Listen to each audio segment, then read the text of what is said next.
These photographs are different instruments we've had in the lab. Phil Valek shows off some of the parts for the magnetospheric multi-scale spacecraft, a $1.1 billion project he's been working on for over a decade. This is like 11 feet across the scale. These guys here are the HPCA sensors built here in San Antonio. The reason Phil is showing all this on a model is because last night they strapped the real one to a rocket. T-minus 2 minutes and counting. So it's a really mixed feeling. I can tell you myself, I had getting butterflies in my stomach, listening to when they're making all the calls on the thing. And liftoff of the Atlas V with MMS. Just seeing it go, you just can't stop looking at it because it's there, it's for real. Or do you want to continue to perform well? For many people on the team, their job now is done. For the scientists, the real fun begins. That fun is breaking the 4 spaceships apart into a pyramid formation, then using their sensors to record magnetic reconnections. When particles from the sun and Earth collide in an area roughly 10 kilometers wide,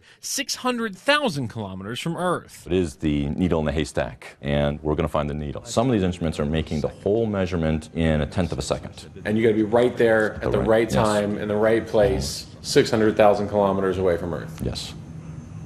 No big deal. Easy.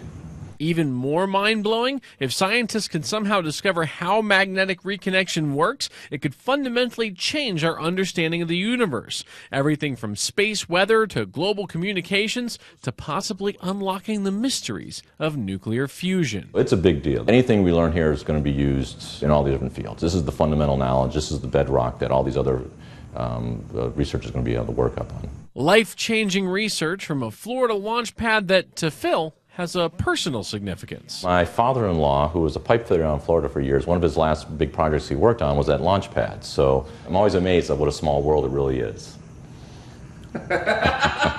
Says the Space scientist.